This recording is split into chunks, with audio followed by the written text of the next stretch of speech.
Bom, gente, então, bom dia a todos. Hoje a nossa aula está reservada para a gente aprender um pouco mais sobre as estruturas de dados. Lembrando que a gente já utilizou aqui uma estrutura muito importante, que é a lista. A gente já utilizou aqui data frame e a gente já utilizou o array. Agora a gente vai tentar fazer uma apresentação formal do que seria todo esse conteúdo aí de estruturas de dados. E também vai ser um momento importante que eu vou apresentar para vocês outras estruturas que ainda vocês não tiveram contato e que em um dado momento pode ser útil para resolver um tipo de problema específico. Vou começar aqui a compartilhar e já ir fazendo aqui alguns esquemas.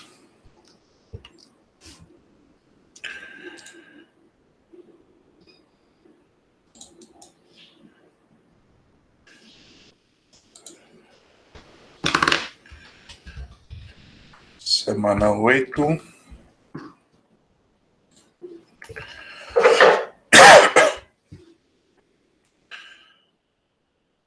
E aqui a gente está na aula aqui de estruturas de dados.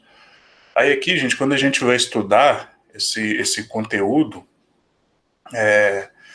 dá para a gente fazer diversas classificações, tá? Então dá para a gente subdividir esse tema que é muito amplo e a gente sempre subdivide, classifica, agrupa, para às vezes facilitar o entendimento, porque a gente identifica que dentro desse mesmo grupo tem elementos com características e comportamentos semelhantes. Então acho que a primeira estrutura, a primeira subdivisão que a gente pode imaginar seria aí pensar aí nos tipos de dados que, consequentemente, a gente utiliza na construção das estruturas de dados. E eu não vou entrar muito em detalhe nos tipos de dados, mas é basicamente aquela forma essencial, aquela forma primitiva da gente armazenar esses elementos.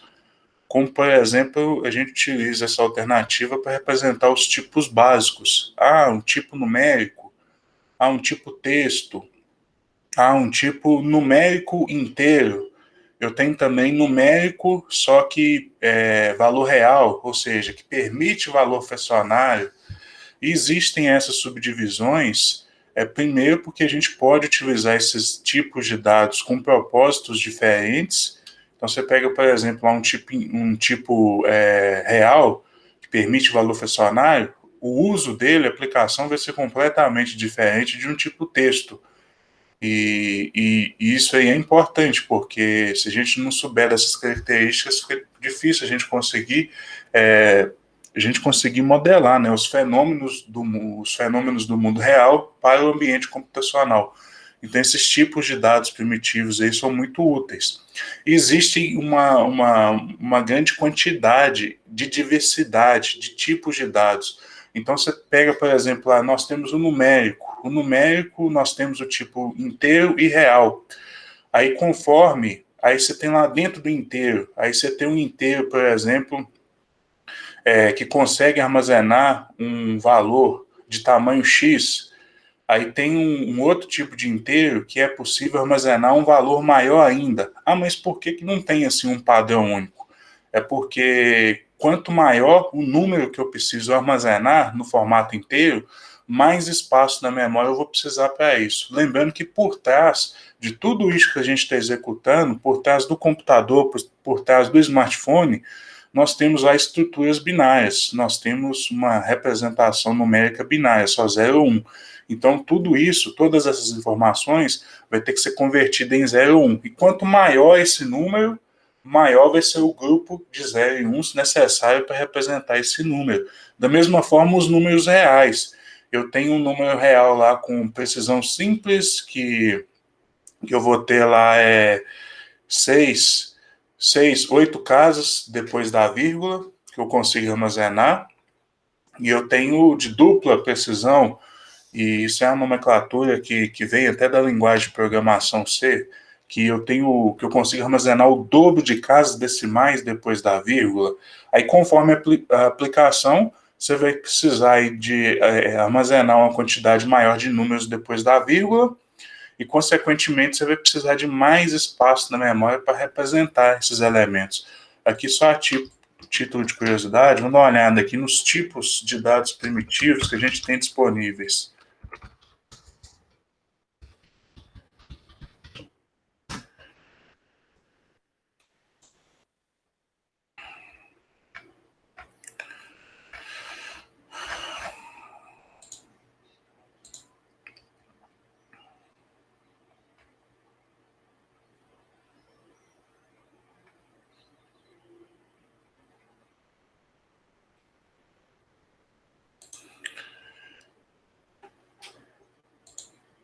Deixa eu abrir uma tabelinha dessa qualquer aqui, ó.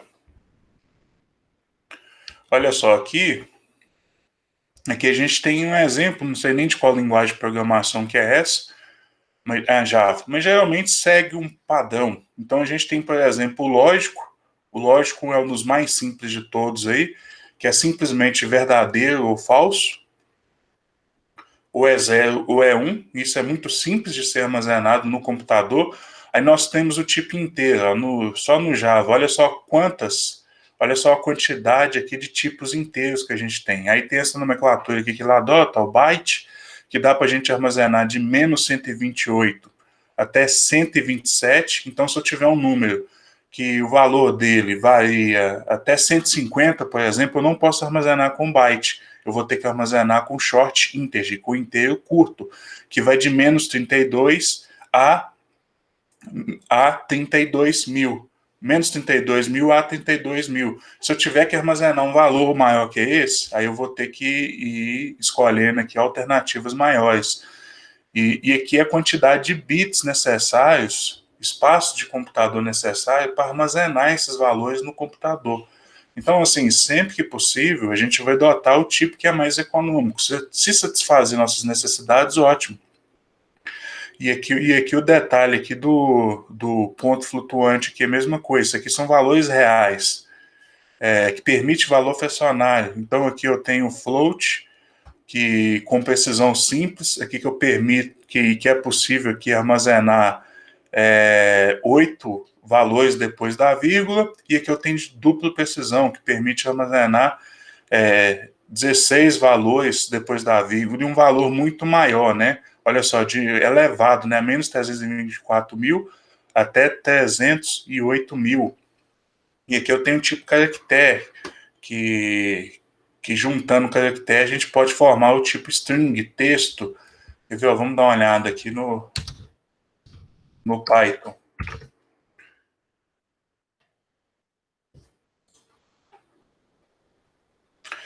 No Python a mesma coisa também.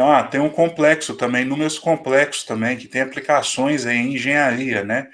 Aqui, ó, o tipo booleano, verdadeiro ou falso, inteiro, ponto flutuante e complexo, que são os tipos numéricos, e aqui tem o caractere e a string, que nada mais é do que um conjunto de caracteres. Então, aqui nós temos esses tipos de dados primitivos básicos. E dentro aqui do numérico também, a isso aqui a gente não tem um acesso direto, mas dá para a gente armazenar qual que é o tamanho necessário do número, qual que, no exemplo do inteiro, né? Qual que é o valor necessário para armazenar com segurança aquele número que eu estou trabalhando, que eu tenho interesse. Se eu for olhar dentro da NumPy aqui, ó, que é a biblioteca numérica do Python, deixa eu ver se eu acho uma tabelinha aqui, que a NumPy aqui eu tenho...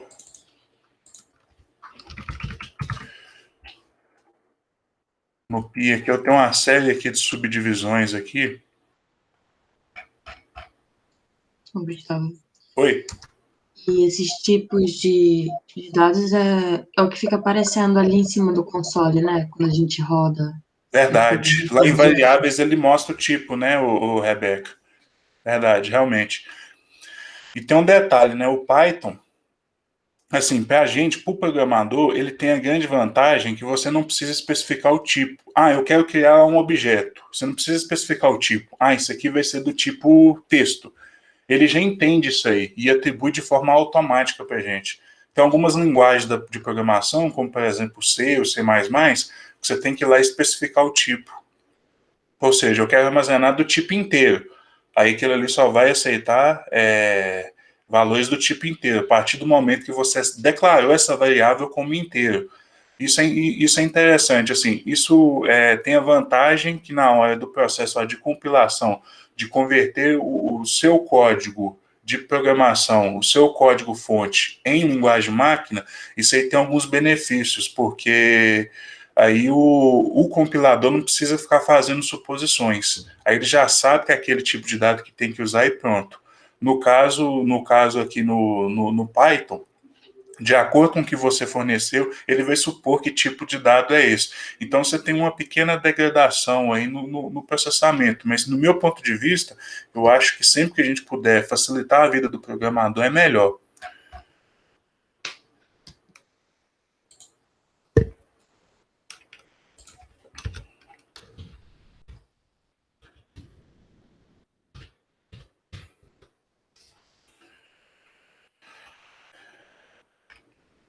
É que eu não estou achando nenhuma tabelinha aqui da NumPy aqui.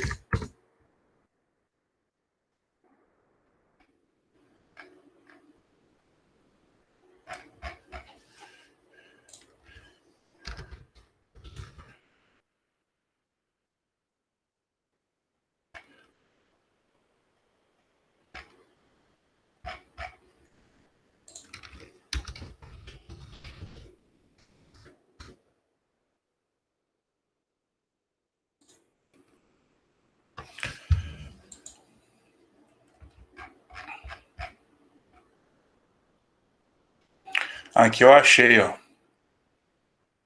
Aqui tem um objeto, objeto aí você, isso aqui dá para você armazenar, às vezes, um tipo customizado aí de dados. Aí tem o tipo inteiro aqui, ó, olha só, int de 8, 8, 8 bytes, mas que na verdade é pandas, né? Mas já dá para ter uma ideia aqui, ó, 16, 32. Aí tem esse U aqui de unsigned, ou seja, sem sinal. Então, por exemplo, esse aqui, por exemplo, de 32 aqui sem sinal, ao invés de eu poder armazenar de menos 32 a mais 32.000, aí eu posso armazenar de 0 a mais 64.000. Então, se eu não precisar trabalhar com valor negativo em momento nenhum, eu posso trabalhar com esse aí. E olha só, o Pandas aqui ele tem até de datas. Isso é muito interessante porque, inclusive, com muita frequência eu preciso executar operações de data. Por exemplo, subtrair uma data da outra. Eu tenho uma data X e tenho outra data X. Eu posso subtrair e saber quantos dias que passou. Então, toda funcionalidade é completamente diferente conforme o tipo de dado. Então, assim, esses aí seriam os tipos primitivos que essa biblioteca, ou que o Python, ou que, ou que a linguagem de programação comporta. E também dá para a gente trabalhar com objetos. Objetos seria uma forma customizada de representar o tipo de acordo com o seu interesse. Então você pode criar um tipo próprio para armazenar esses elementos. E dentro desses tipos próprios, existem as coleções de dados. As coleções de dados nada mais do que estruturas que a gente utiliza para armazenar conjunto de elementos, conjunto desses dados primitivos. E é isso aqui que eu vou focar na aula de hoje.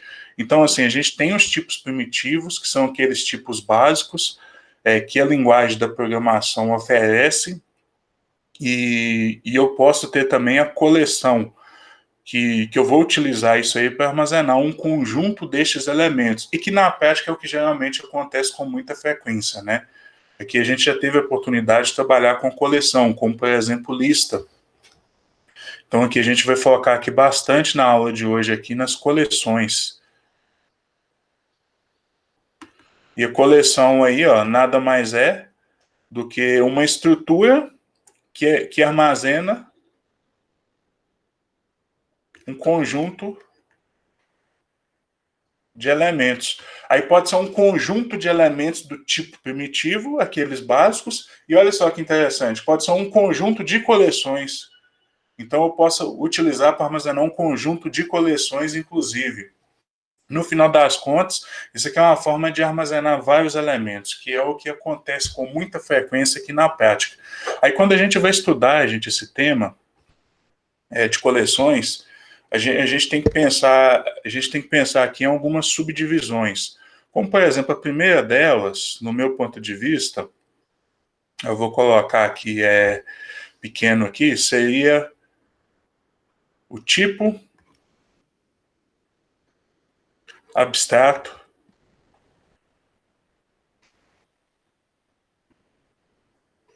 de dados. O que seria o tipo abstrato de dados? Então, imagine que eu tenho aqui, lembra lá em função, o que seria abstração?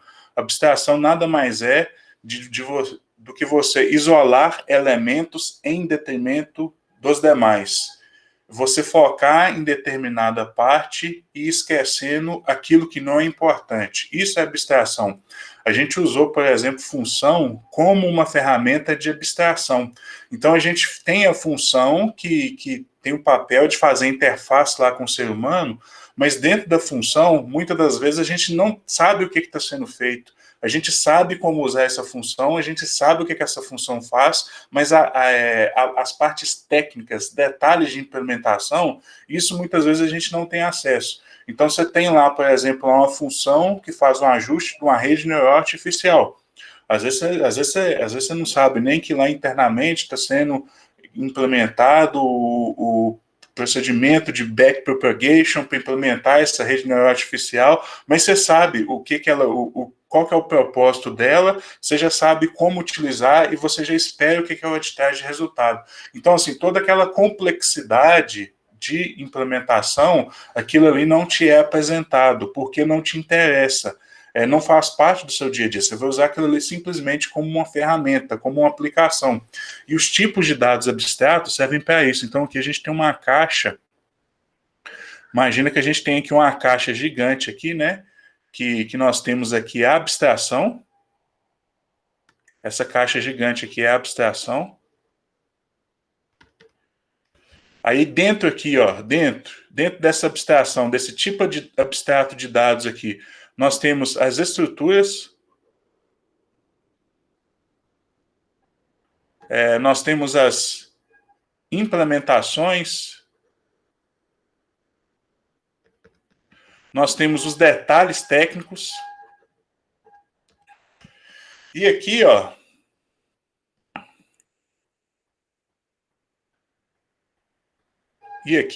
a gente tem, por exemplo, aqui nessa parte aqui, a gente tem, por exemplo, aqui as funcionalidades.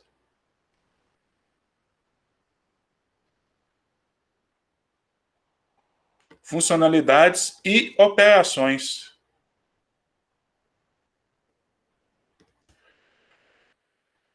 E essa parte aqui, ó, seria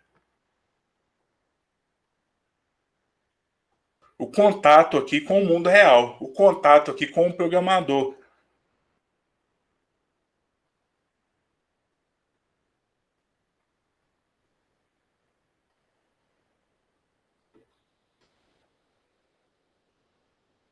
Aí veja bem, gente, você pode ser o tipo de programador responsável por criar toda essa abstração, tá?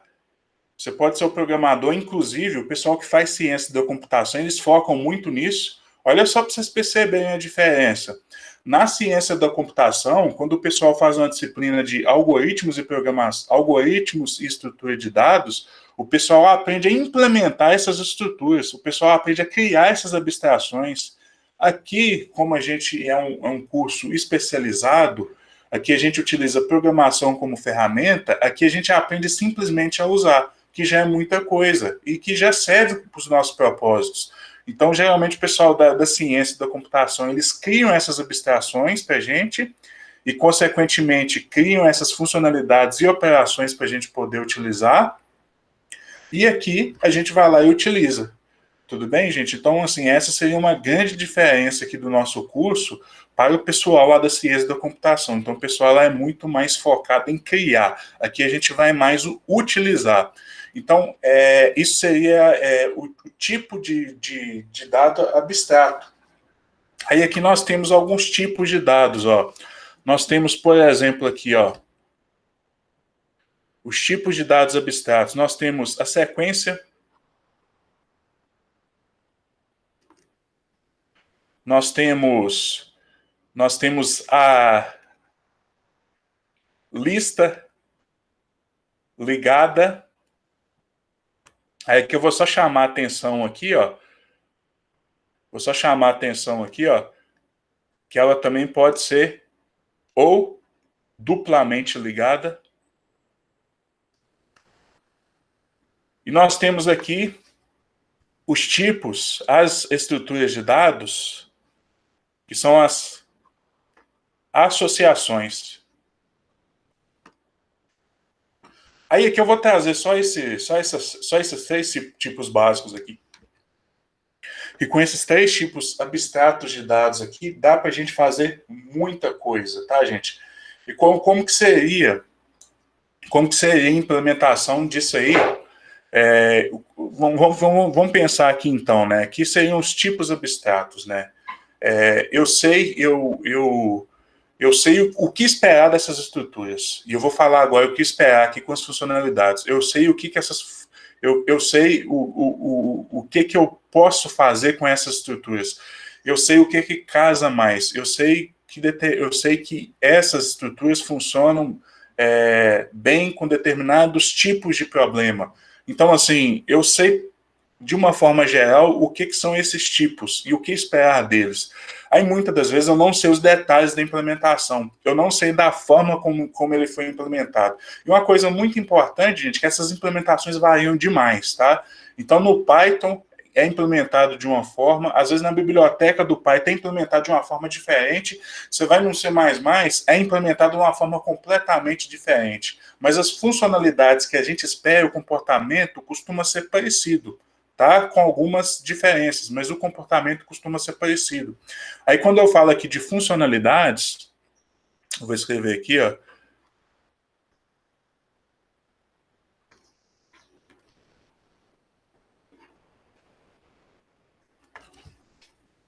O que eu espero de funcionalidades aqui? O que eu espero de funcionalidades aqui de cada um desses elementos aqui? E detalhe, viu, gente? Assim, de novo, isso aqui varia muito conforme a implementação. E às vezes, na sequência, eu tenho algumas funcionalidades que é esperada em lista ligada. Às vezes eu tenho algumas funcionalidades que estão lá presentes em associações, mas que é esperado em sequência.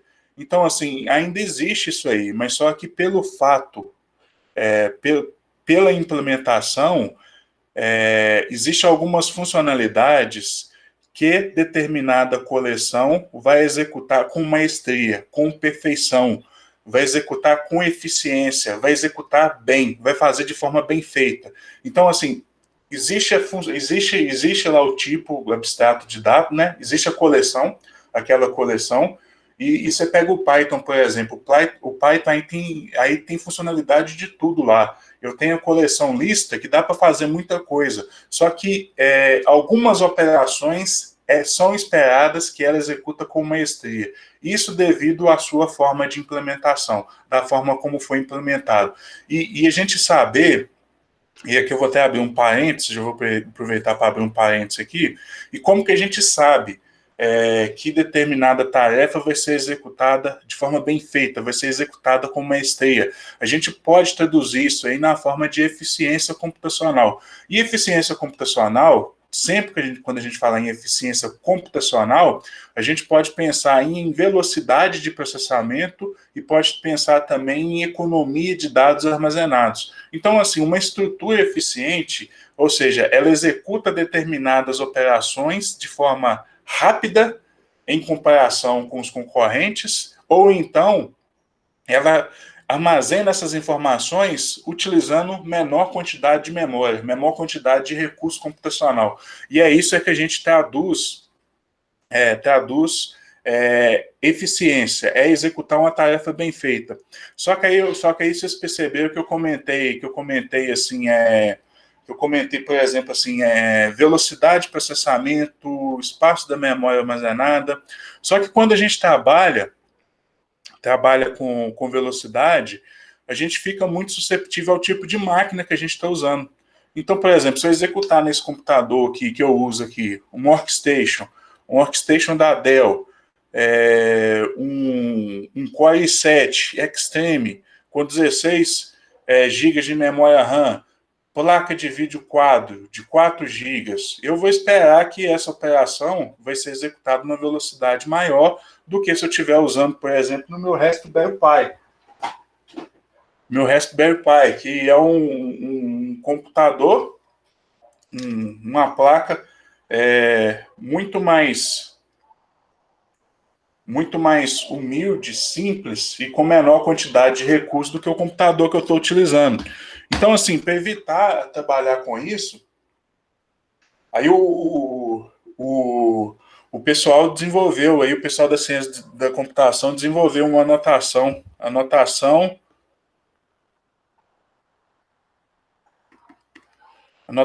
aí do Big O. O que seria isso aí, gente? Seria o comportamento esperado, seria a função esperada, seria como a gente degrada a velocidade de processamento de acordo com a entrada dos dados. Ao invés de a gente representar essa eficiência, essa maestria com simplesmente um tempo de processamento, aí a gente tem uma função que representa o quanto o tamanho desse problema cresce, o quanto de operações são necessárias à medida que a gente aumenta o tamanho de elementos de entrada. Então, só um exemplo, né? Você tem lá uma função aqui, ó. Aí vamos ver aqui algumas funções aqui da notação Big O. Aí a gente tem aqui, por exemplo, aqui um gráfico aqui. No eixo X aqui eu tenho a quantidade eu tenho a quantidade aqui de elementos, quantidade de dados.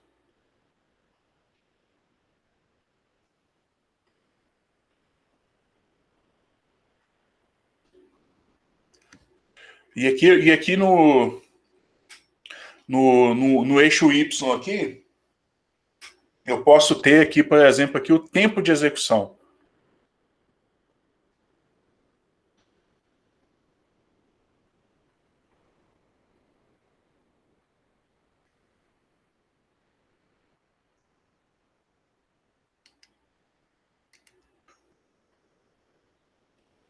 Aqui eu tenho o tempo de execução. Aí nós temos aqui algumas alternativas, ó. Nós temos, por exemplo, aqui, ó. Nós temos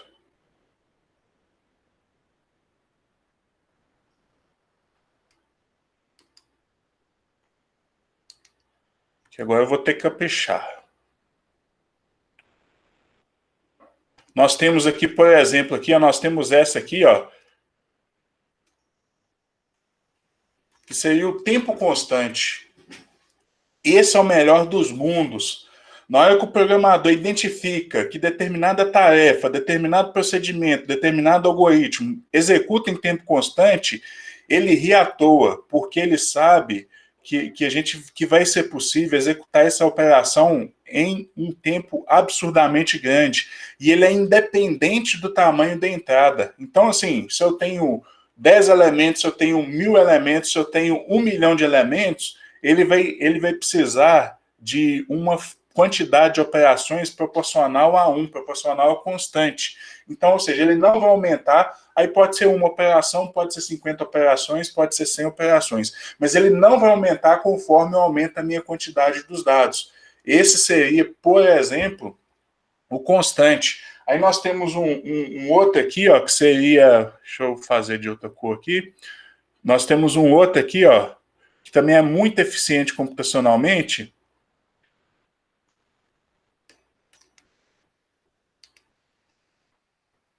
que seria logaritmo, ou seja, o log de n. Aí aqui é a quantidade aqui de elementos aqui, ó, de entrada, que é log de n, que é extremamente eficiente computacionalmente também. Aí aqui só fazendo aqui um comparativo aqui no computador.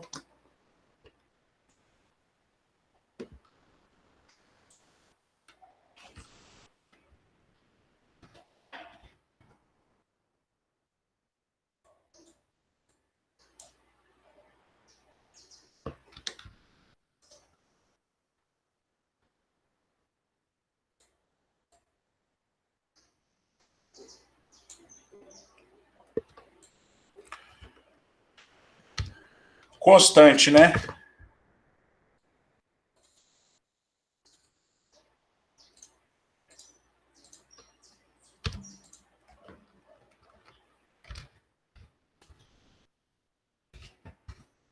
Aqui é a função, o log de n.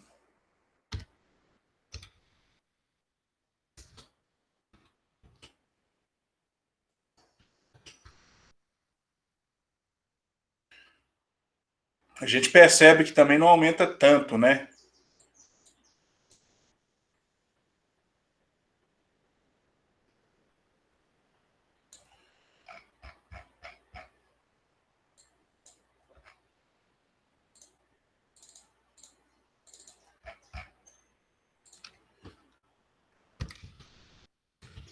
Esse aí é o log de n, constante. Nós temos um outro aqui, aí seguindo aqui mais ou menos aqui a mesma sequência, nós temos um outro aqui que é muito econômico também,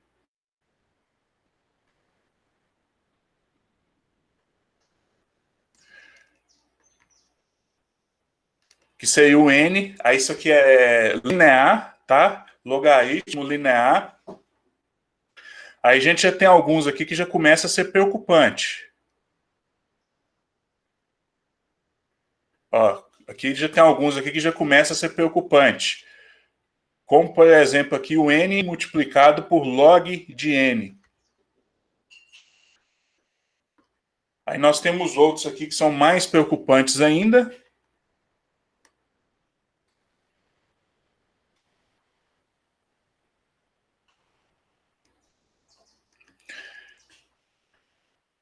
Esse aqui, por exemplo, é o polinomial, que nós temos o n elevado a um polinômio aqui. Aí se esse c aqui for 2 é quadrático, se for 3 é cúbico, pode ser 4, pode ser 5. Aí quanto maior esse c, mais a gente vai ter uma degradação de tempo. E aqui a gente tem os que a gente senta e chora. Tá? A gente tem, por exemplo, aqui o exponencial.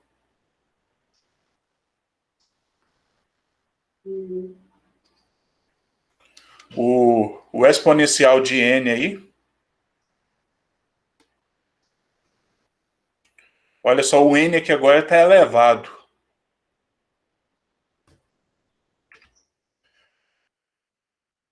Nós temos aqui um dos mais críticos de todos aqui, que é o fatorial. Oh, meu Deus. Nós temos aqui o pior de todos aqui, que é o fatorial.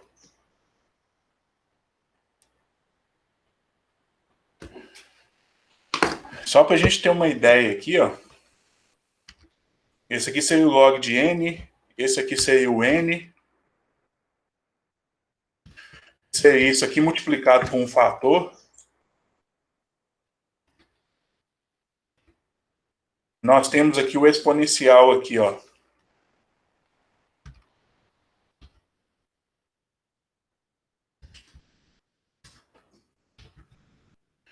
Por exemplo, aqui, ó, 2 elevado a n.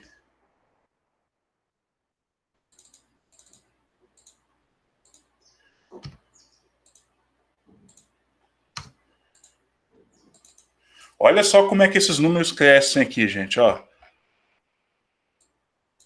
Deixa eu fazer um gráficozinho aqui.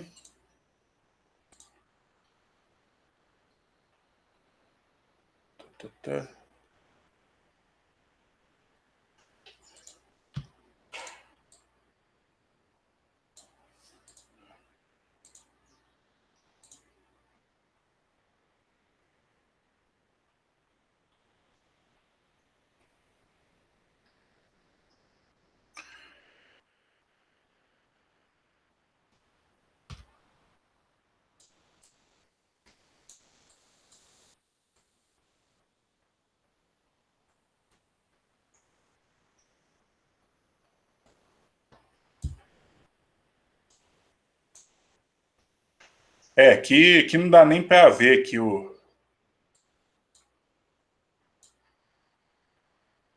Aí o constante, o log de n, o linear. Eu não tô nem querendo colocar aqui, ó. Não tô nem querendo colocar aqui o exponencial, porque aí acabou, né? Aí vira brincadeira, né?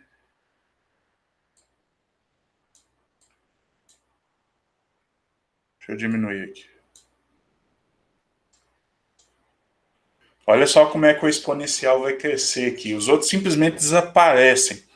Aí, gente, o pessoal dá para ter uma estimativa. Aí você colar, aí você pode buscar na internet, por exemplo, assim, ó, quanto tempo necessário o processador necessita para executar uma operação dessa.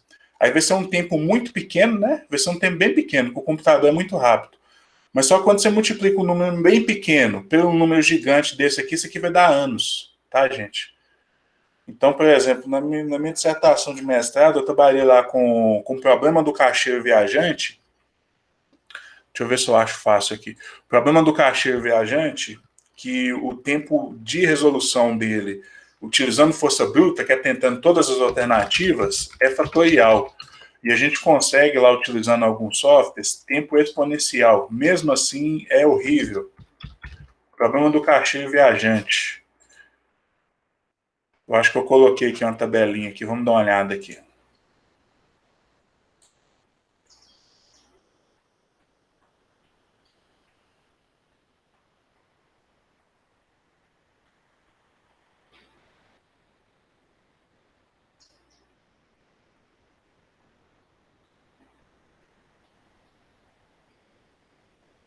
Não, não coloquei. Eu coloquei aqui na apresentação. Deixa eu achar a apresentação, que tem uma tabelinha aqui muito interessante, que eu faço esses cálculos aqui em função do tempo.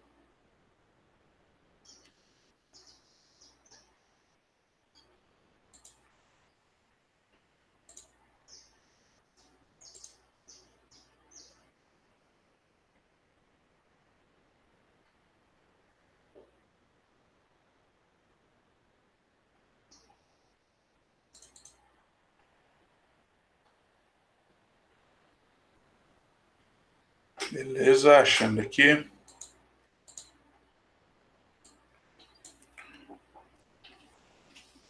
Tá aí, ó. Isso aqui seria a complexidade aqui da função, né? Na notação Big O lá, né? O que que seria, por exemplo, aqui, ó, complexidade N, né? Linear. Então, assim, se o tamanho do problema é igual a 20, aqui no caso do caixeiro viajante, 20 cidades que ele tem que visitar. Se fosse linear, ele ia gastar essa quantidade de tempo aqui, ó. Considerando aqui com uma operação elementar dessa, é executada em 1/10 de microsegundo para um computador. Então, muito rápido. Então, assim, se fosse complexidade aqui, ó, fosse complexidade igual a n, mesmo com o tamanho variando de 20 a 60, o tempo seria praticamente insignificante, menos de um segundo. Se for polinomial com grau 2, aqui o n elevado ao quadrado, também tempo insignificante aí também, ó, menos que um segundo. Agora, se for um exponencial, tempo exponencial, 2 elevado a n. Então, assim, se eu tenho 20 cidades, ele vai gastar menos de um segundo. Se eu tenho 40 cidades, ele vai gastar 30 horas. E se eu tenho 60 cidades, ele vai gastar mais de 3.000 anos. Isso aí para resolver esse problema do caixeiro viajante, utilizando em um algoritmo de força bruta, que é você tentar todas as alternativas de percurso que ele pode adotar. Então, só para a gente ficar atento com relação às funções de complexidade. E voltando aqui, fechando aqui meu parêntese aqui, então isso aqui é a notação Big O, né? Olha só que interessante aqui, ó. Muitas operações dá para a gente executar, às vezes até com um tempo constante aqui, ó. Até isso aqui, ó. Eu diria que até o polinomial aqui, ó, dá para a gente se trabalhar. A partir do polinomial e conforme o grau aqui do polinômio, aí as soluções já começam a ficar inviáveis, mesmo para ser resolvido em um computador, tá, gente? Aí eu chamei a atenção disso tudo para falar sobre as funcionalidades. Aí aqui, como eu comentei, conforme a implementação, dá para fazer praticamente qualquer coisa. Mas vamos imaginar que eu estou focando aqui, ó, o que seria, assim, o que seria executar com maestria. Então, assim, algo que eu acho que não vai fugir tanto seria o acesso de elementos. Então, vamos pensar aqui no acesso de elementos. Pensando aqui nas funcionalidades aqui de acesso de elementos, a sequência, ela tem a característica aqui, ó, que ela é capaz aqui de acessar elementos por índices. Ela executa isso aqui com maestria ou posição. Então, a sequência ela é capaz de acessar elementos, índices com maestria. E por que ela consegue fazer? E por que ela consegue fazer isso tão bem? Aí só a gente tem que lembrar aqui da estrutura, como que é implementada aqui internamente. Aqui no caso aqui a estrutura de dados aqui, como que isso é implementado internamente? Isso aqui é implementado de forma contígua no computador. Então eu tenho lá a minha memória do computador lá gigante, e eu vou armazenar aqui meus elementos, eu vou armazenar meus valores aqui, ó, por índices. 0, 1, 2, 3, 4. Então eu posso acessar esses elementos com uma velocidade muito grande, com eficiência computacional grande por índice, por posição. É muito comum, quando a gente está trabalhando com elementos, com base de dados, a gente precisar acessar pela posição. E a sequência, ela faz isso com maestria. Exemplos dessas estruturas de dados. Aqui nós temos a lista, vamos colocar os exemplos aqui, ó.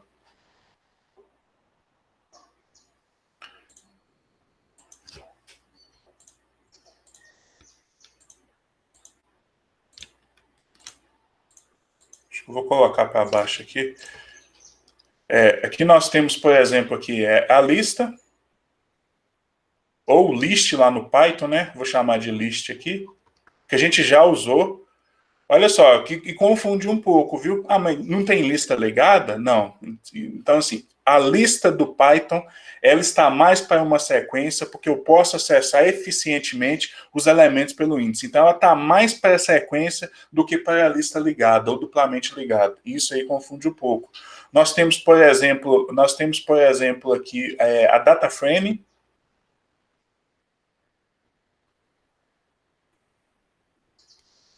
A data frame lá do Pandas. Nós temos aqui também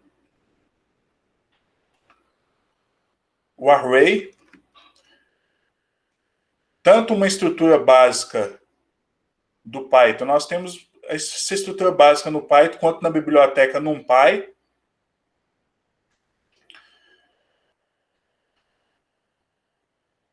E nós temos outras aí também. Deixa eu ver se eu notei mais alguma aqui.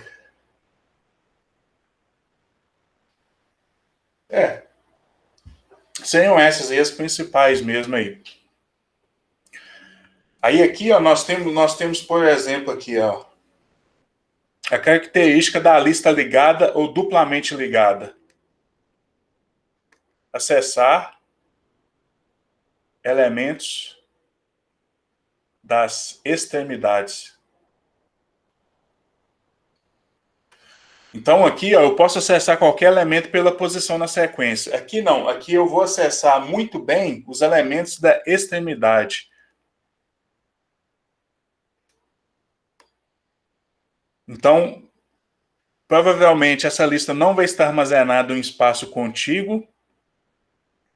Aí aqui, por exemplo, aqui eu tenho o valor. Eu tenho o valor. Eu tenho o valor. Aqui, por exemplo, aqui, ó. Eu tenho um valor aqui. E aqui eu tenho um ponteiro que aponta para a próxima estrutura.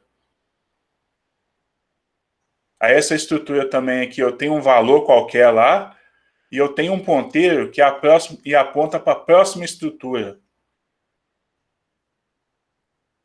Um valor, e eu tenho um ponteiro, não tem mais dados, aí ele aponta aqui para um terminal, um código lá que não tem mais dados por aí.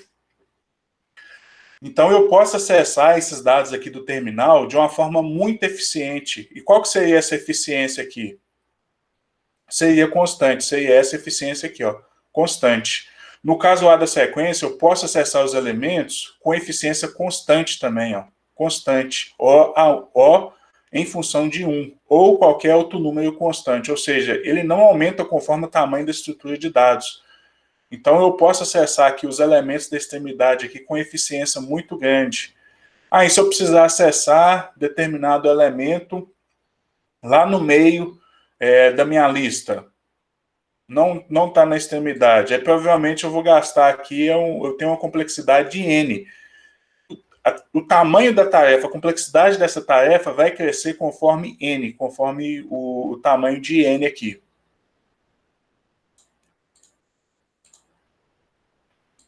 Essa seria a lista ligada, viu, gente? A lista ligada. Então, aqui eu acesso os elementos da extremidade de forma muito eficiente. E detalhe, a duplamente ligada, eu acessaria tanto do princípio quanto do final com muita eficiência. Aqui eu fiz uma lista simples, que eu só acesso com muita eficiência os elementos do final, tá? Mas eu posso ter uma lista duplamente ligada, que eu também acesso com muita eficiência os elementos do princípio, os elementos do começo. Um exemplo aqui de uma lista ligada seria algo mais ou menos assim, ó. Gustavo, Oi? essas diferenças de, por exemplo, a lista normal da sequência e essa lista ligada, em termos práticos, assim, seria por isso que a gente não consegue acessar o último número de uma lista pré-definida, assim, que a gente já coloca, por Você conta da fala no existência da Python? lista ligada? Isso. No Python consegue sim, tá? Depois eu até te mostrar aqui na prática que eu te mostro. Então, assim, só para não ficar confuso, lista no Python é sequência, não é lista ligada, tá joia? Lista ligada é outra coisa. No R, por exemplo, essa sequência aqui, ele chama de vetor, por exemplo. Aí isso aí varia muito conforme a linguagem de programação. Isso é até uma crítica, porque confunde muito a gente, né? Então aqui eu tenho valor, eu tenho valor, eu tenho um valor. Olha só como que seria aqui a lista duplamente ligada. Então eu tenho essa aqui que aponta para o próximo elemento. Eu tenho esse outro apontador aqui que aponta para o próximo elemento. E eu tenho esse apontador aqui, ó, que aí é o terminal, é o ponto final. E eu tenho o oposto também a mesma forma, ó. Eu tenho esse apontador aqui, ó, que aponta para o elemento anterior. E eu tenho esse apontador aqui, ó, que aponta para o elemento anterior. E eu tenho aqui o elemento aqui no princípio, que aí ele é o terminal, ele é o final. Tá? Isso aqui é muito comum. E implementações no Python. Onde que a gente encontra implementações no Python? E aqui, gente, a gente pode substituir. Tem algumas estruturas. Por exemplo, a gente pode utilizar isso aqui para implementar pilhas. O que seria uma pilha? Aí é só imaginar um prato, né? Uma pilha de pratos, né? Aí a gente tem sempre assim, quer remover, a gente só tem acesso lá só ao último elemento. Você pode até tentar tirar o prato lá embaixo, mas vai cair tudo, provavelmente, né? A gente tem acesso só ao último elemento. Então a gente pode só empilhar no terminal, só empilhar no terminal, só empilhar no terminal. E pode tirar também no terminal, pode desempilhar só no terminal. Você pode até tentar fazer essa operação, mas ela vai ser custosa, assim como na programação também. E nós temos a fila. Então a pilha é o seguinte, a pilha ela tem a característica que o último a entrar que o último a entrar é o primeiro a sair. Aí tem até uma sigla lá, por exemplo, lá, last in, first out, que ele chama até de LIFO, last in. Aqui a gente pode usar para implementar, por exemplo, aqui uma pilha, né? Last, que é a LIFO.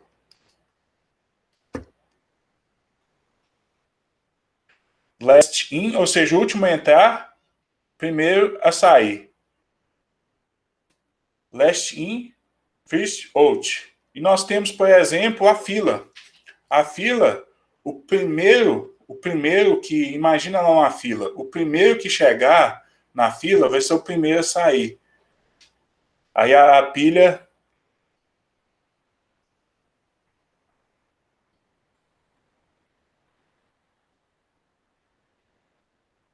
A pilha já é o contrário aqui, ó, last in, last out. Ou seja, o último que chegar vai ser o último que vai sair.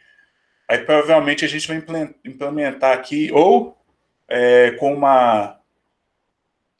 uma lista ligada, mas focando aqui no terminal, ou então com uma lista duplamente ligada, que eu possa acessar ambos os terminais. Aí, gente, exemplo desses elementos aqui, ó, olha só, dessas implementações, por exemplo, olha só, não quero confundir vocês, mas a lista do Python pode ser usada para isso. Assim, ela não é uma implementação pura da lista ligada, porque dá para me acessar pelo índice, entendeu? Mas só que assim, ela é tão completa que dá para me fazer isso aqui, por exemplo. Ela faz isso aqui muito bem, ó. Dá para me implementar a pilha, por exemplo, com ela, tá? E eu tenho aqui também, eu tenho uma que se chama Queen, que é de fila, acho que é assim mesmo que escreve, da biblioteca Collections. Tá? Aí numa outra biblioteca lá do Python. Eu vou passar rápido aqui na lista ligada, porque a lista ligada a gente não vai usar com tanta frequência não, tá, gente? Tem outras estruturas que é mais importante, depois eu vou comentar sobre isso aqui. Aí nós temos aqui as associações. Essas associações, a característica principal... Deixa eu escrever aqui, ó. As associações que a gente tem a oportunidade... Deixa eu arredar um pouquinho para o lado aqui.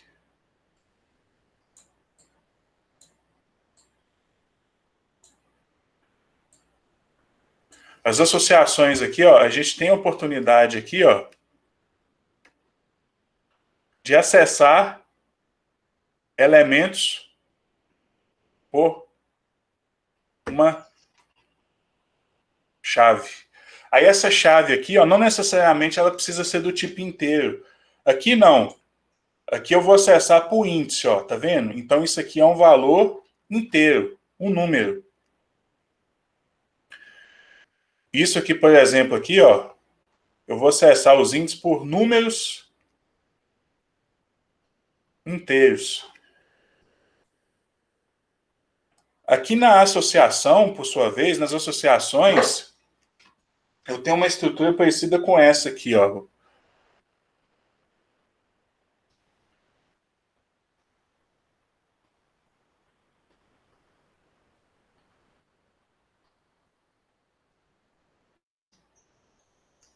Tem uma estrutura parecida com essa. Aí aqui, por exemplo, aqui, ao invés de eu ter índice, eu tenho chave aqui de qualquer valor, por exemplo, aqui, ó, B, C, X, K, I. Aí eu posso acessar elementos, ó.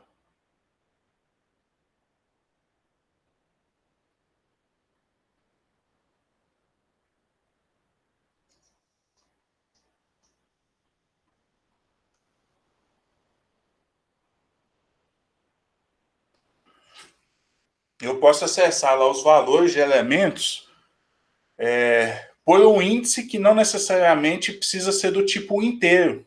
Então eu posso colocar qualquer coisa. E é comum a gente chamar isso aqui, ó. É comum a gente chamar isso aqui, por exemplo, de dicionário. Você pega lá, por exemplo, lá, você imagina que você tem um dicionário. Aí o dicionário tem lá uma série de palavras ordenadas de forma alfabética, e cada uma dessas palavras a gente tem a definição. Então, assim, dá para a gente acessar as definições utilizando palavras. A gente acessa definições com palavras. Um outro exemplo seria a lista telefônica do celular. Eu acesso números de telefone por uma chave textual, que é o nome da pessoa. Olha só que interessante a quantidade de aplicações que eu tenho aqui com as associações. É comum a gente chamar isso aqui de dicionário, e algumas linguagens de programação chamam isso aqui de mapas também. Aí aqui no Python, né, exemplo de dicionários ou de associações, nós temos aí os conjuntos, o set e o dict. Seriam associações que a gente consegue acessar elementos pelo nome com uma eficiência muito grande. Com uma eficiência, conforme a implementação, gente, se for utilizando tabela hash, que eu não vou entrar em detalhe, que seria implementação, tabela hash seria aproximadamente o tempo médio aí de acesso, e isso aqui, gente, geralmente pior caso, né? Situação, assim, no pior cenário possível. Mas no caso, assim, pensando em tabela hash, dá para acessar os elementos com complexidade constante. Acessar os elementos pelo nome com complexidade constante. Se eu estiver usando uma sequência e quiser acessar elementos pelo nome, eu vou ter uma complexidade de N, de linear. Tá? Percebe a diferença, gente? Então, imagine que eu tenho estrutura de dados. Eu preciso acessar pelo nome. Eu vou lá e vou usar dicionário, vou usar uma associação, porque eu consigo acessar esses elementos, que é uma operação básica muito recorrente, em tempo constante. Em tempo constante. Eu não vou utilizar uma lista, porque senão eu vou ter que acessar isso aí, eu vou ter que fazer uma pesquisa linear, praticamente, né? Aí eu vou ter que acessar isso aí num tempo linear, ou seja, vai aumentar gradativamente com o tamanho ali da minha base de dados. Aí também depende muito da implementação. Aí você tem a biblioteca lá, STL do C++, que ela implementa lá o dicionário não ordenado, ou seja, que ele não guarda a ordem de edição dos elementos, não ordenado, que é implementado com a tabela hash. Estou só deixando aqui só para fins de registro. Depois, quem quiser pode pesquisar mais sobre isso. E o dicionário ordenado, o C++, por exemplo, armazena lá com uma árvore. Se eu não me engano, árvore binária. Não tenho certeza se é uma árvore binária, não. Mas armazena com outra estrutura. Aí você tem um tempo desse aqui para acessar os elementos. Então, assim, cada linguagem de programação tem aí os seus detalhes e suas nuances de implementação. Aí aqui, vamos dar uma olhada aqui, ó. Deixa eu ver se eu acho uma tabelinha. Aqui eu foquei só em acessar elementos, só nas funcionalidades aqui, ó.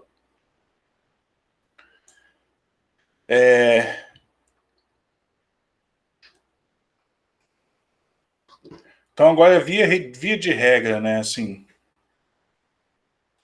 via de regra, como que eu geralmente trabalho, né, como que seria, assim, vamos pensar em algo mais prático. Aqui eu tentei trazer uma visão geral. Já digo que lista ligada, no meu dia a dia, praticamente eu não uso, tá, com raras exceções para pequenos detalhes. E quando eu preciso usar a lista ligada, eu uso a implementação da própria list. Então, exemplo, algumas situações aqui, ó. Vou executar aqui, ó. Execução.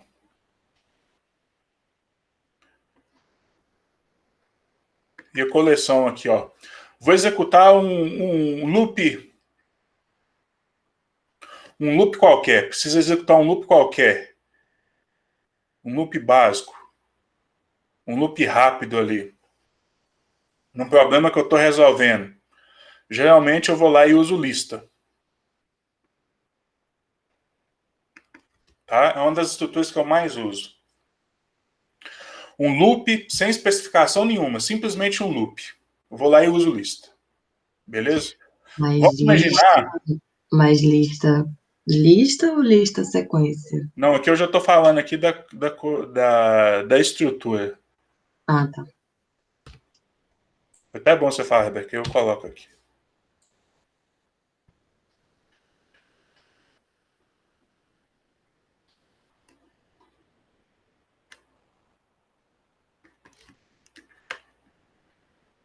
Estrutura de dados. Aí eu uso o list.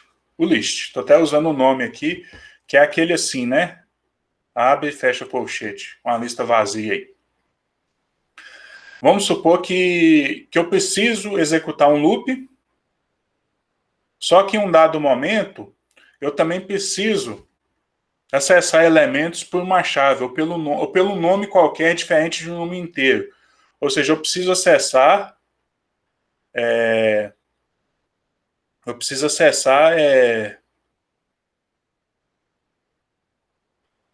elementos com uma chave.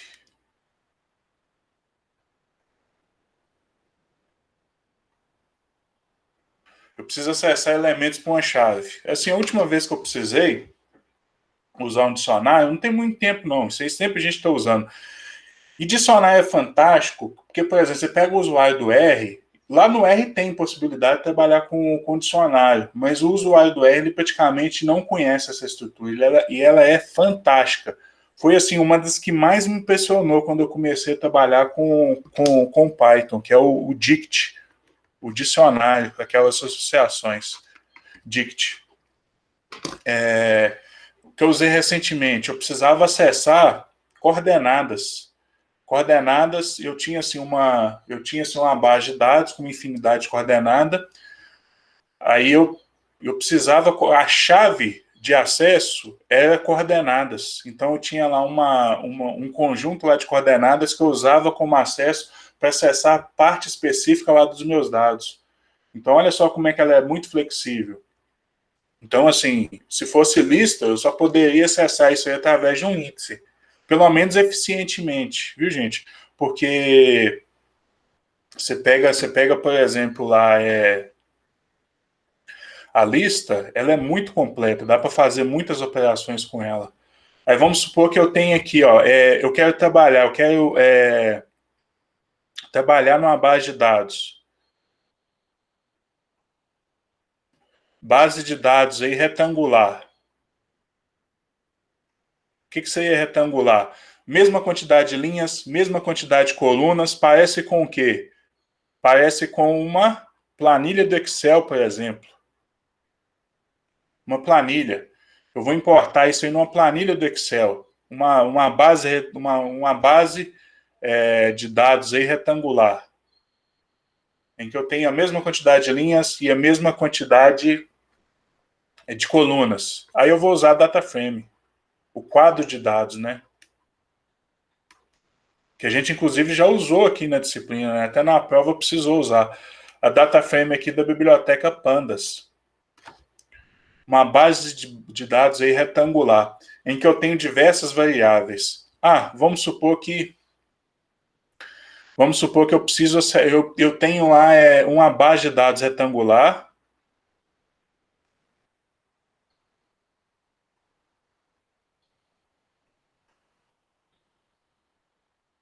E aqui, ó, uma planilha em que cada coluna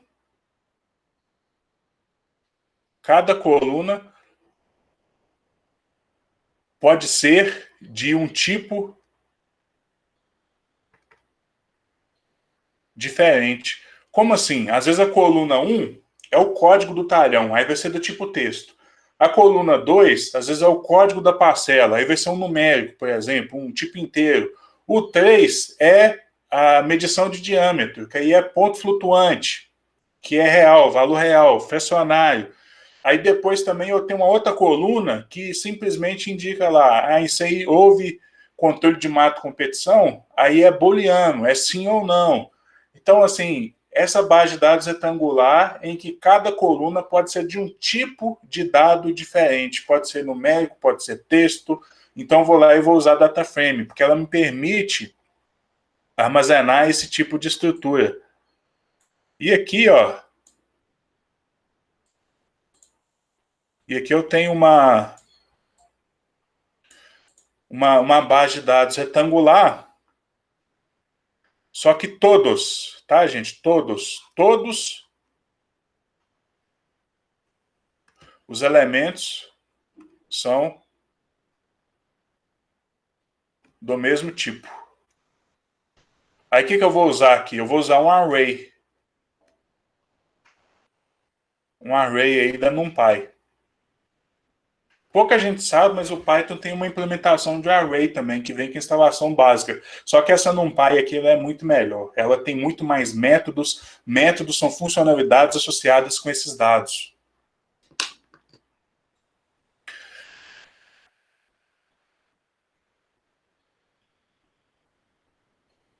Fechou, gente. É isso. Tá?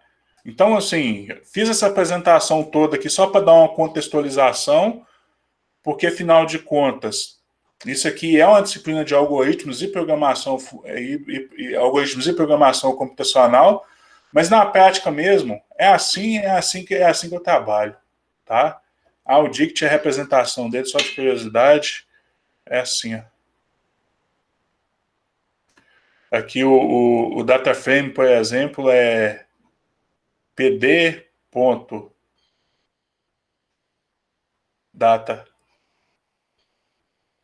frame, e aqui no NumPy, por exemplo, é o np.array. Por exemplo, aqui, ó, que eu trabalho muito aqui, ó, raster, imagem de satélite, que é todo valor do mesmo tipo, que representa uma tonalidade de cor, ou então um modelo digital de elevação, que cada pixel representa altitude, ou seja, são todos valores de altitude, todos valores do tipo real, fracionário. Eu vou lá e geralmente armazeno isso aí como um array da biblioteca NumPy.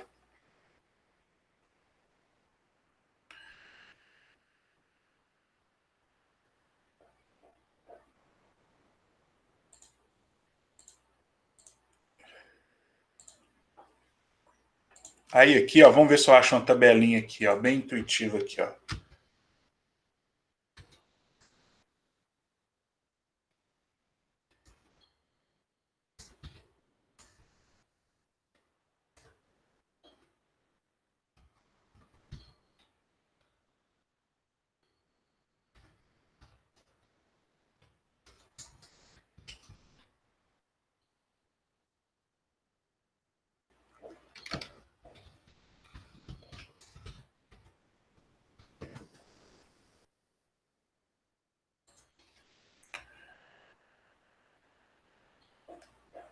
Uma figurinha aqui, ó, parecido com o que eu fiz.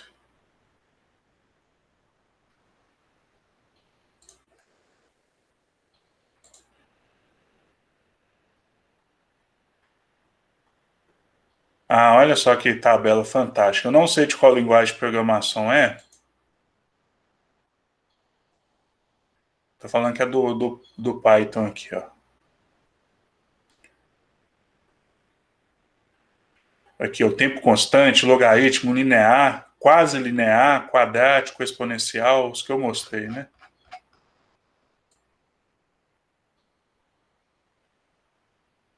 Essa tabelinha aqui, ó.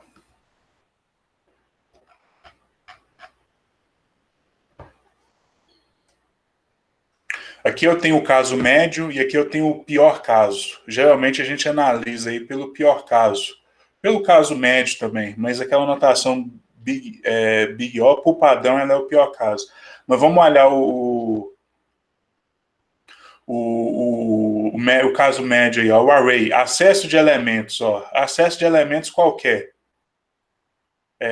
constante, a pesquisa de um elemento específico, ou seja, elemento pelo nome.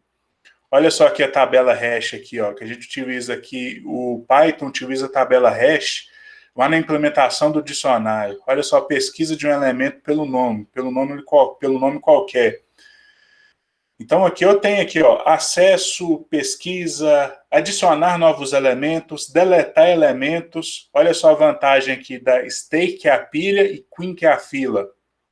Aqui simples, lista ligada simples, duplamente ligada. Então aqui, gente, aqui tem umas mais complexas, ó. Por exemplo, tem a árvore Red Black. Olha só que interessante aqui, ó. Logaritmo com uma série de operações, né? Então, e aqui tem aqui do tempo, né, de execução, e aqui também tem do espaço também, que às vezes é importante também. É de diversas operações aí.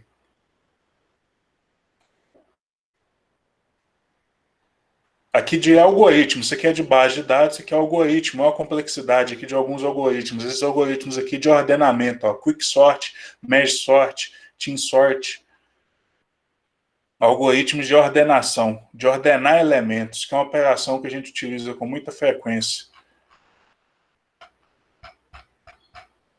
Então, assim, gente, aí você pode escolher estruturas customizadas de acordo com o seu uso, tá? Mas fiquem atentos a isso aqui, ó. Provavelmente vai ser uma dessas 4 que vai resolver seu problema aqui, ó. Uma dessas 4 implementações. Lista, dicionário, dataframe e array. Vamos abrir o Python aqui só para a gente ver uma aplicação prática que seja disso aqui, né? Ou pelo menos uma apresentação desses dados.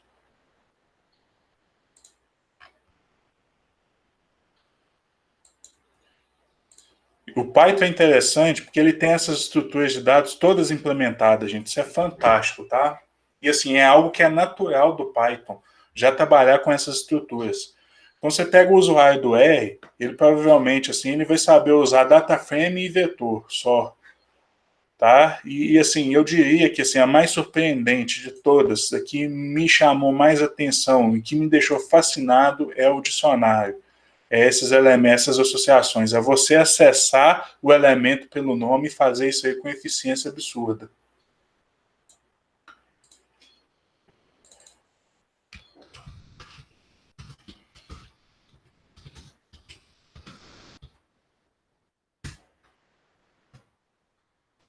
Olha só aqui, ó, vamos armazenar aqui, vamos primeiro aqui algumas sequências aqui, ó.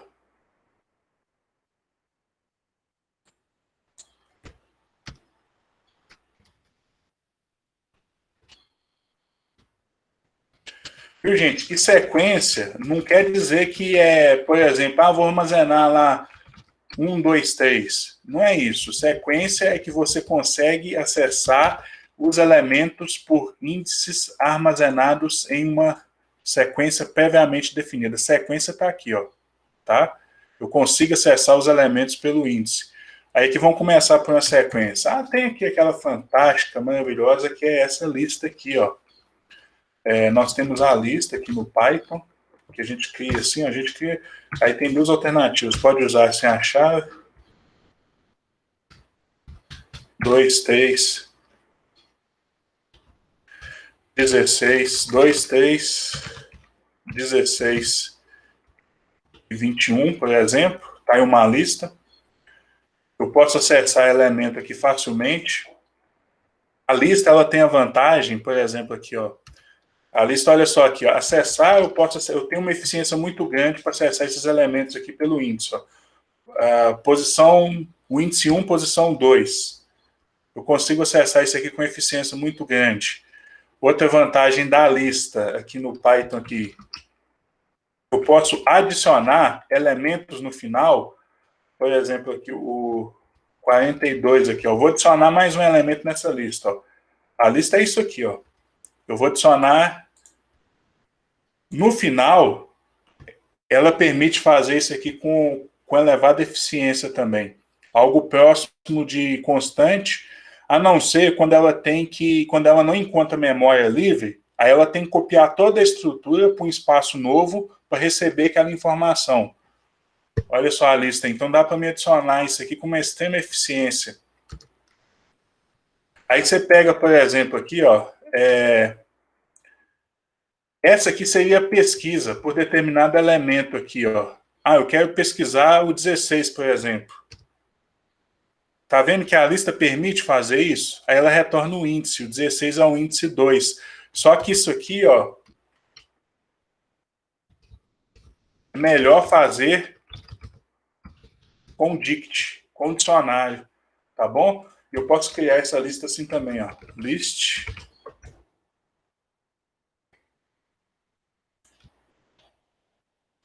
Posso criar ela assim também, tá?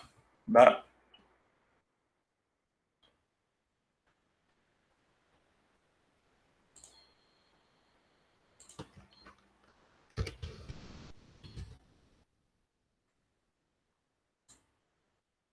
Ou não, né?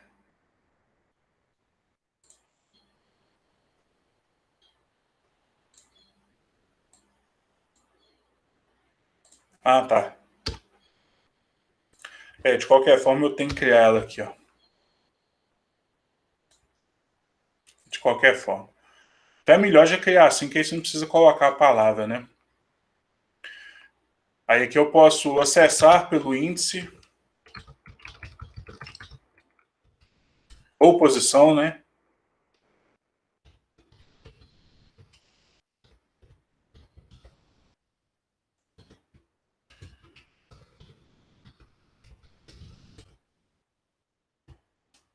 E aqui também eu posso acessar elementos aqui, ó. Adicionar e também remover também.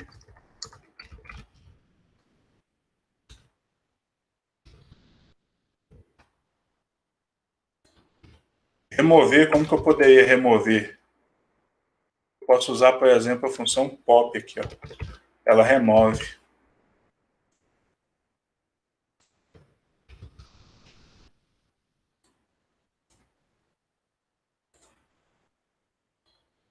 Já está aqui lista.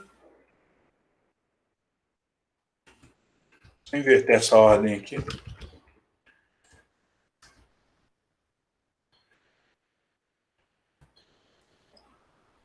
Aí aqui também, ó.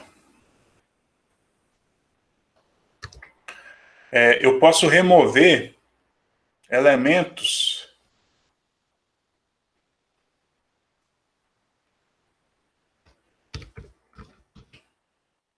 em qualquer posição.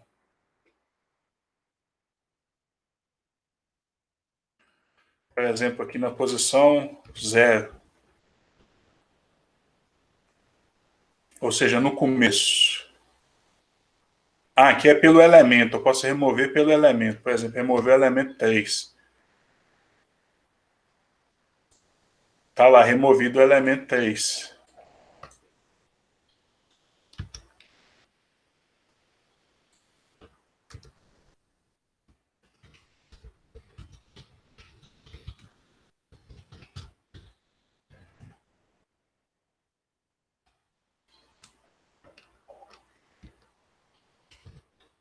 Gustavo, Oi.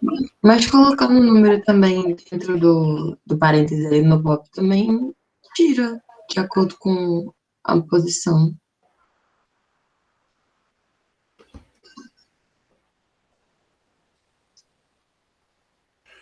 Mas ele remove?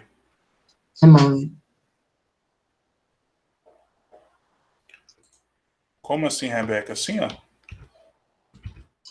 Não, ali no lista pop, aí tá entre parênteses não tem nada dentro, né? Ah, boa. Boa. Obrigado, viu? É isso mesmo. Aqui, se eu não colocar nada, ele remove elemento no fim.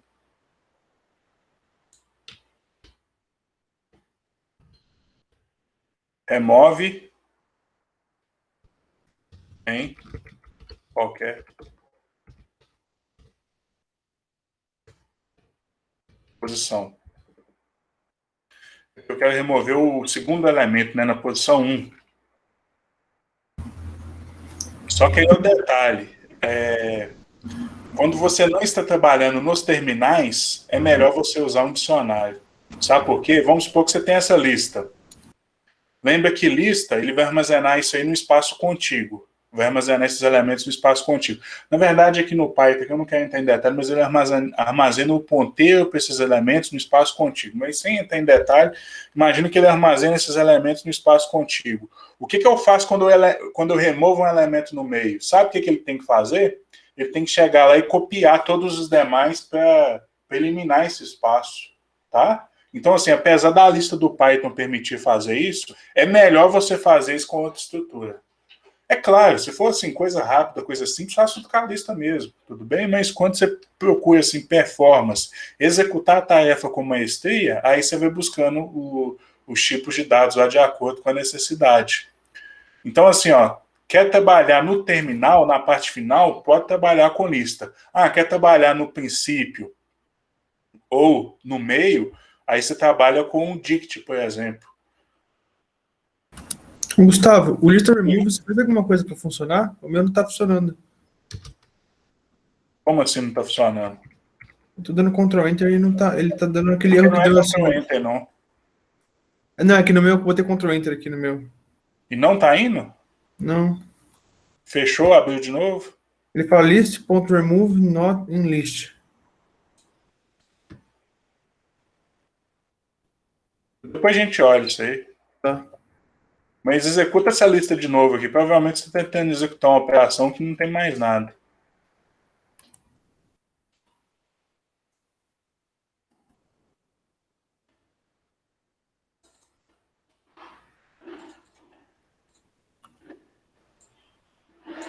Talvez esse remove aqui não está indo, é porque eu removi aqui o primeiro.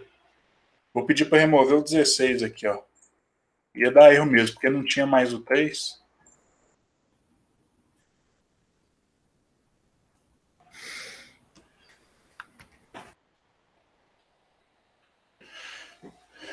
Tá, então eu posso acessar elementos pelo índice.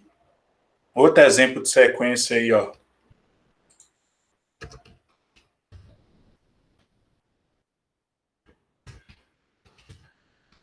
Array. Eu tenho, ó, de array import, vamos ver se dá certo, array. Aí o Python ele tem aqui uma estrutura de array, vou chamar aqui de AR. É o array, se a gente vai especificar assim, ó. Primeiro você define o tipo, por exemplo, inteiro, é do tipo inteiro. Depois você coloca aqui os seus dados.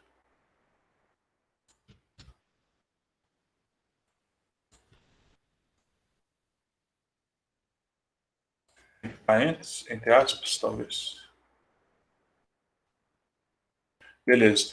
Aí aqui eu tenho aqui um tipo de array do tipo inteiro, por exemplo. Poderia ser do tipo ponto flutuante. Aí, ó, até colocou o zerinho aqui, tá vendo? Ó? Ponto flutuante, por exemplo. E aqui, gente, esse array aqui, ó, eu vou usar exclusivamente para me acessar elementos pela posição.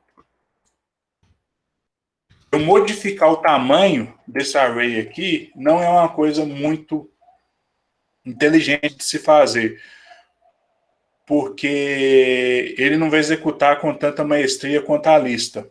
Então, assim, o array a gente utiliza quando a gente já sabe o tamanho dos dados e não vai precisar ficar mudando de tamanho, tá?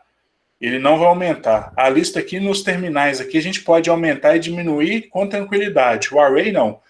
É esse o tamanho e é esse o tamanho que vai ficar até o final. Eu não vou ficar aumentando ela de um lado e para o outro. Aí eu vou utilizar aqui mais para acessar elementos por uma posição. E a vantagem é que ela é muito mais econômica, tá, gente? É que é um bloco contíguo para armazenar, mas só que ela tem menos métodos disponíveis, ou seja, funcionalidades, menor quantidade de funcionalidade. E aqui também eu tenho o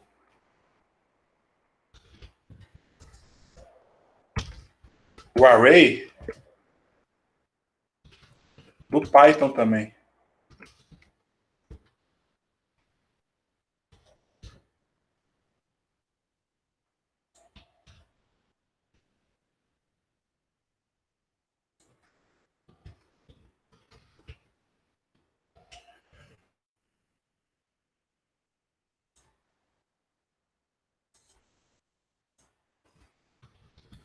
Eu posso acessar aí por elementos.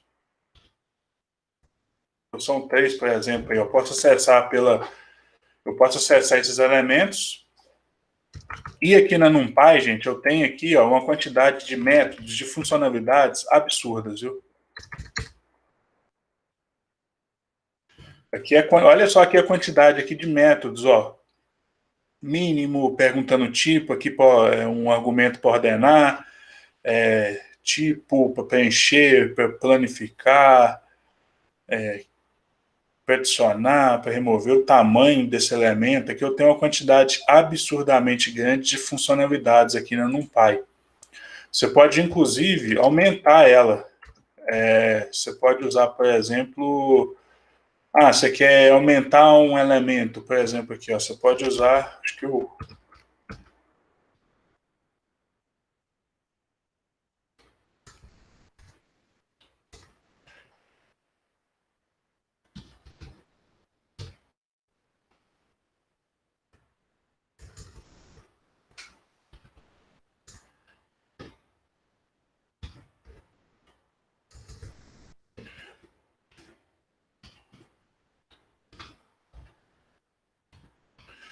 Ao concatenar,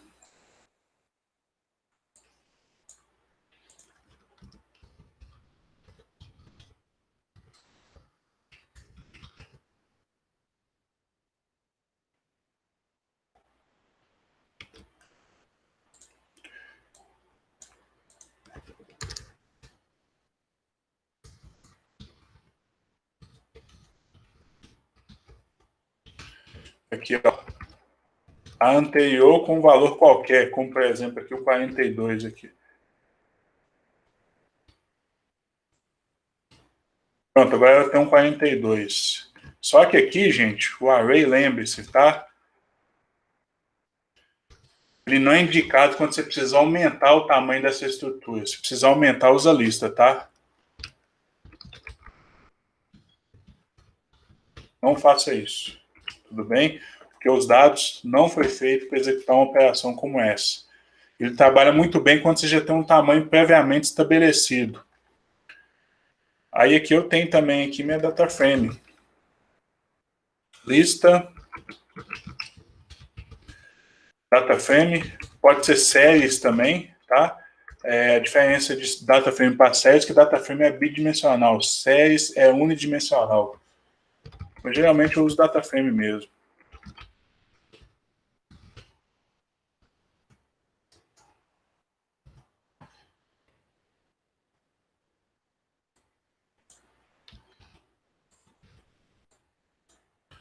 Uma data frame aqui.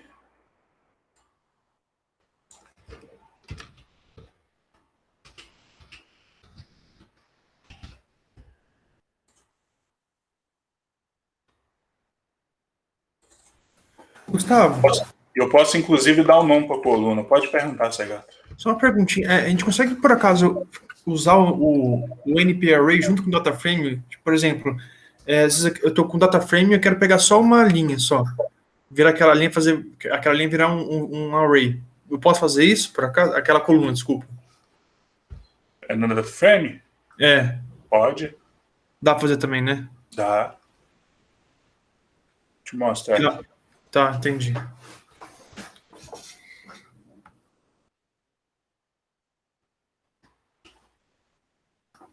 Também eu posso pegar vários arrays e fazer virar um data frame também.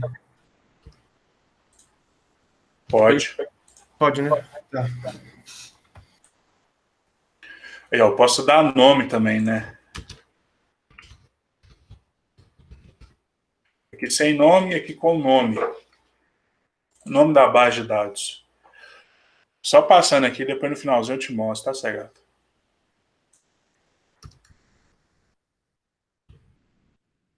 Eu posso acessar, eu tenho uma quantidade grande aí de métodos também que eu tenho também um append, se eu não me engano, acho que é concatenar aqui no DataFrame, que eu posso adicionar mais itens, mas também não é recomendado, que a DataFrame não foi feita para ser expandida assim, a não ser que seja muitos elementos, aí pode trabalhar tranquilamente.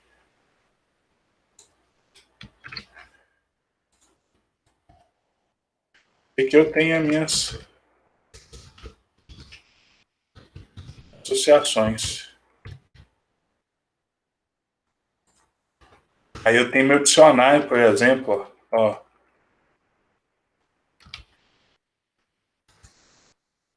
Eu tenho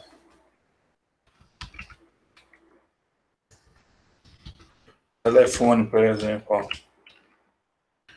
Aqui eu vou acessar pelo nome. Fulano. Aí eu tenho um número associado a ele, ou um conjunto de números.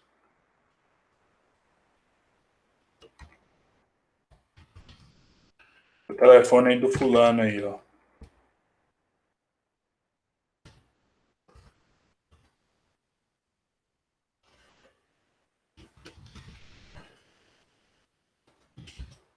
Eu tenho o telefone aqui do Eduardo.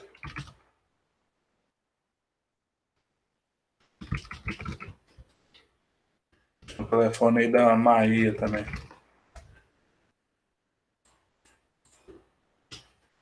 O meu dicionário tá aí, ó. E eu posso acessar. Eu posso fazer a pesquisa aqui, ó.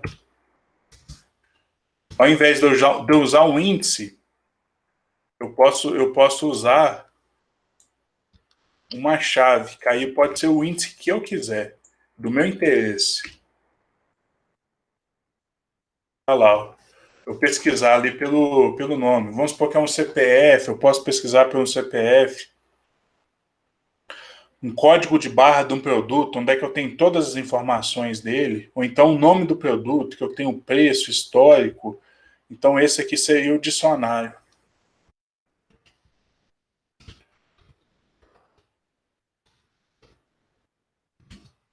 Em algumas linguagens é comum chamar de mapas também. No C++, no C++ aqui ele chama de mapa.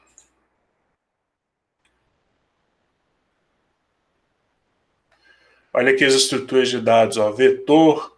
Esse que ele chama de vetor aqui é o que o R, que o Python chama de lista, tá? E essa lista aqui é uma lista ligada realmente. O C++ é mais fiel com essas nomenclaturas. Aí aqui tem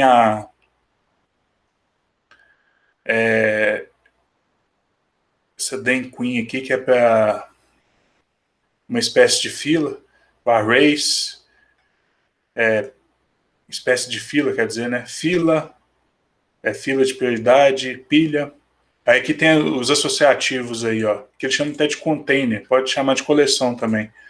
Aí tem aqui, ele chama de mapa, tá vendo? Ó? Mapa. E tem os não ordenados aqui, ó.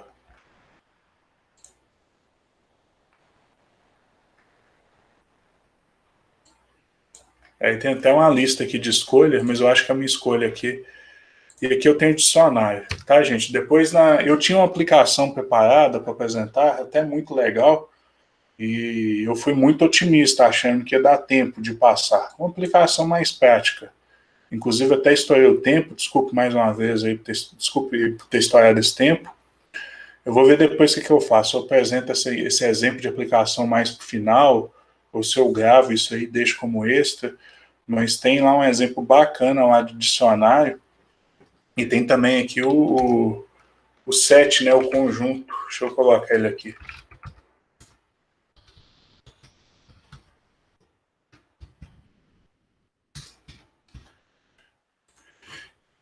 A vantagem dele é que ele elimina ele trabalha só com elementos únicos.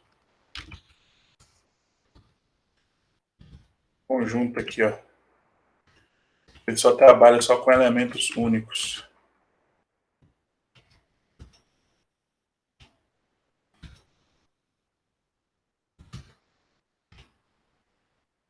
Então eu tenho aqui essa lista com esses elementos aqui.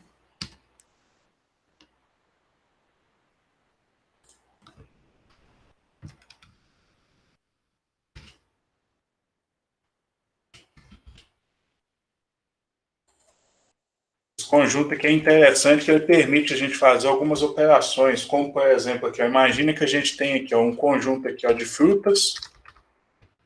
Frutas já está acabando, tá, gente? Só para a gente finalizar aqui, ó. A gente tem frutas. Aí o que tem nessa fruta minha aqui, ó? Vamos supor que eu tenho aqui abacate. Outra fruta que eu tenho é tomate. Tomate é um fruto, viu, gente? Também, tá? Tomate. Eu tenho aqui também outra fruta aqui que é a banana. Aí aqui eu tenho outro conjunto que são os vegetais. Um outro conjunto. Os vegetais. Aí aqui, por exemplo, aqui eu tenho a beterraba.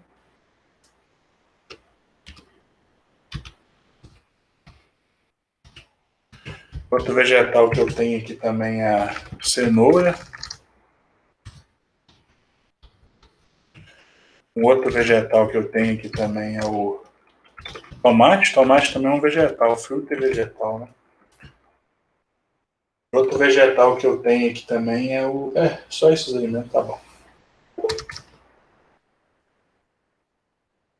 Retorna sem repetição.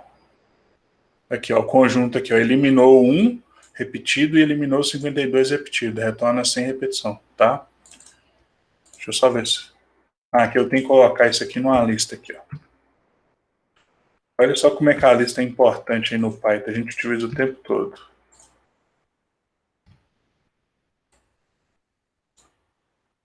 É que o mais bacana, ó, aqui então aqui eu tenho frutos. Não, ele retorna um conjunto. Aqui eu uso uma lista para passar os valores para ele, tá? Eu uso uma lista para passar os valores, aí ele converte em conjunto. Eliminar aí os duplicados. Olha só as operações que legais aqui que eu posso fazer, ó. Eu quero identificar aqui, ó, os elementos que é vegetal e fruta ao mesmo tempo. Como que eu faço? Ó? É vegetal e é fruta. Qual desses aí que é vegetal e fruta, gente? O que ele vai retornar? Que ao mesmo tempo é vegetal e ao mesmo tempo é fruta. É tomate, né? Olha só que operações legais que dá para fazer. Operações de conjunto. Aqui, por exemplo, aqui, ó, o que das frutas, o que não é vegetal? Das frutas, o que não é vegetal? Então, frutas menos vegetal. Tá lá, ó, abacate e banana, porque o tomate é vegetal. E aqui também eu tenho aqui um outro exemplo, né, dos vegetais. O que não é fruta? Beterraba e cenoura. E eu posso somar também, né, para ter o conjunto completo aí, ó. Aí o que vai acontecer? Ele vai eliminar o tomate que é repetido, né? Aí essa operação aqui é o ou. Ou. A soma. Ele retornou tudo aí, né? É claro, obviamente, eliminando o tomate que é repetido. Mas beleza, eu tinha uma aplicação bacana para fazer com isso aqui, mas vou ver se eu gravo, então coloco lá no final, para vocês terem acesso. Então, aqui, isso aqui são as associações. E assim, a vantagem do conjunto é que dá para a gente fazer algumas operações especiais aí, em algumas operações de conjunto, que pode ser útil. Muito interessante isso aí. Oi, gente, então, vou encerrando por aqui. Aí depois, isso aqui vai ser tarefa para ser entregue, né? Repetir isso aqui, pode mexer mais, tentar buscar aplicações mais práticas, porque infelizmente só deu para me fazer uma apresentação geral. Já vou encerrar para não ficar muito longo, mas vocês podem ficar à vontade para fazer perguntas, tá bom?